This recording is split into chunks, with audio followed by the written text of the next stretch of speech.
I'm so delighted to see you, Dan, and also to see you, Caroline. And we're waiting for Jen, but I'm sure that she is on her way as well. So, Caroline, I will make introductions. I will introduce Dan Shepard to all of us, and then you can go ahead, okay? So sure, Dan sounds great. is, okay, yeah. So Dan is a United Nations Information Officer and public information liaison. And he has worked on major international conferences, including Rio Plus 20, Financing for Development, the Sustainable Development Summit, and a Paris Climate Conference. We are so delighted to have you on board, Dan, and I will give you the floor, but also to Caroline, who will be asking you some questions. Thank you so much. Well, thank you. And it's really great to be here with you. And I mean, to be in a distinguished field of officials, activists, innovators, and students. This is great. Thank you. Yes, thank you so much, Koen. It's such a pleasure for us to welcome Dan today. He's had a long and distinguished career with the United Nations, and it's really a privilege for us all to hear from him on this Climate Action Day. So if it's all right with you, Dan, we're going to go ahead and get started. I'll be asking you just a few questions that have been inspired by what we've heard from students participating in the Climate Action Project, covering your career, your opinions on the state of climate change now, and some other things. Are you ready to get started? Absolutely. Okay, awesome. So my first question is just simply, what inspired you to pursue your career at the United Nations? The UN's an enormous organization that has inspired so many young people around the world, and it's really interesting to hear from the perspectives of those who make it work. Well, it wasn't actually, a big plan, but I was working as a newspaper reporter, and I started covering some issues. And the first time I covered a UN event, it was the population conference, and that was in 1994, and that got me really interested. There were a whole range of issues that I didn't know about, but as a reporter, you learn to learn things very quickly, and from population to social development to women's rights and to sustainable development. The 1990s were full of these major UN conferences, and I learned how to follow them, to find out what the issues were, and it was exciting to me, and things were happening, and ultimately it took me from covering the United Nations to being part of the United Nations, and that's a switch I haven't regretted.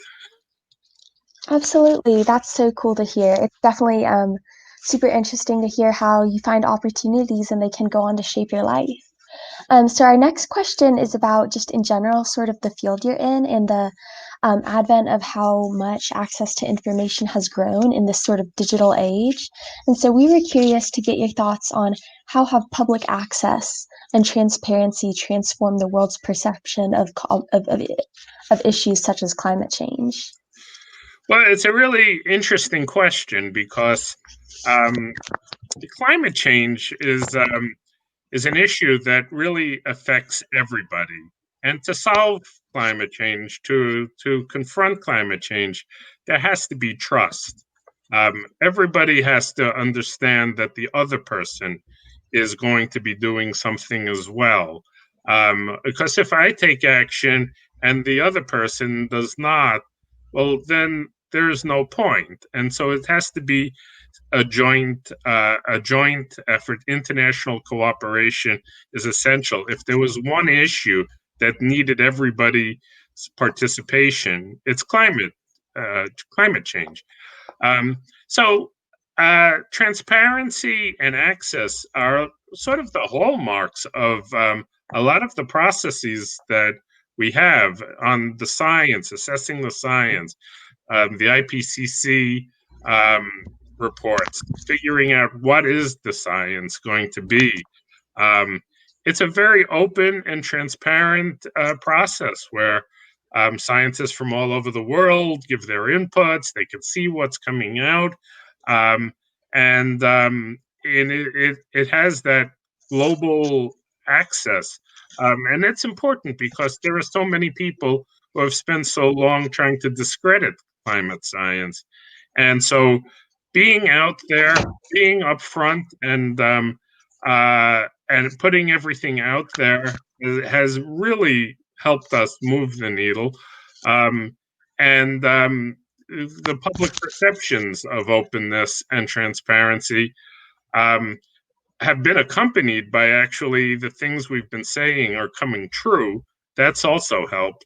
But the negotiations have always been open and transparent. There has to be a full feeling that everybody is included in the process, or else it's not going to work. Absolutely. That's really insightful. Thank you for sharing that. So this next question is again sort of about your work. So we heard from Kuhn that you've worked on many major international conferences, including the Rio 20 Financing for Development, Sustainable Development, Paris Climate Conference, and just out of curiosity, what is the most monumental event or piece of legislation you have covered? So I guess without a doubt, I would have to say the Paris Agreement, because the Paris Agreement, um, boy, I mean, it took about 20 years to negotiate, and it was very difficult. But it marked a big change in how the world is coming together and to look at how to deal with climate change. And I think the Paris Agreement is enormously, fundamentally, impactful. That's not to say the other conferences that I've been at, haven't mattered. They're also important.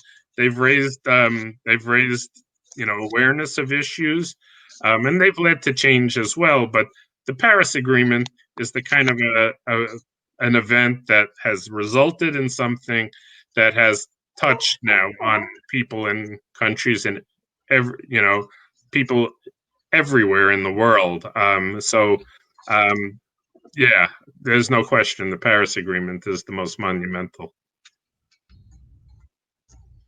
Absolutely. Yeah. Thank you for sharing that. And I know it's especially important with the Paris Agreement coming back into the news in the past couple days. It's certainly a major piece of legislation that hopefully for those of us in the younger generations, it will really help define the future we're growing into. So our next question is sort of about some of your more specialized work. So you've written extensively on global warming in the region of Africa specifically, and I was just curious how you foresee the future of the fight against climate change in that area. Well, climate change is having a major impact, and it's a growing impact on the African continent. Climate change has been um, one of the things about climate change is that it doesn't hit everybody the same, and it generally hurts the people who are most vulnerable the hardest. And climate change is contributing to food insecurity, population displacement, stress on water, um, and it's going to continue to have a big impact on Africa. And what we're seeing is that the African continent has not been at the forefront of producing the emissions, but they sure are they sure are the ones who are contending with the impacts of climate change, and that's why it is so important to focus on various pieces of climate action, such as adaptation, building resilience, um, and for this is finance is so important, because it's going to take investment to build the kind of infrastructure and solutions that we need to confront climate change. That said, also African countries, have an opportunity to build, to develop now in a greener way than the countries of the North have done. And so this is also a chance to do it right from the beginning and to not build polluting industries and unsustainable practices. And so Africa is going to be in the crosshair of, it's not going to be, it is in the crosshair of climate change. As the South African minister was discussing, the impacts are felt all around the continent, and they will continue unless we do something now. There is urgency for climate action. Certainly, that raises your study of Africa and sort of how global warming has specifically affected that area. Definitely raises some really important questions about equity and global relationships in this increasingly internet-connected world. I think we're almost out of time, but if we could just have one quick sort of wrap-up question, what is one takeaway you would want all the students watching to have from your session? So the one thing I'm always asked, is what can I do? And does anything I do matter? And there are things you can do, because every decision you make about what to wear, how to travel, it's a vote for a certain product or a certain service. And so when you do things that are sustainable, when you buy products that are sustainable, you're voting on the environment, you're voting for sustainability. And so these are things that are really important, and keep in mind that you're more powerful than you think.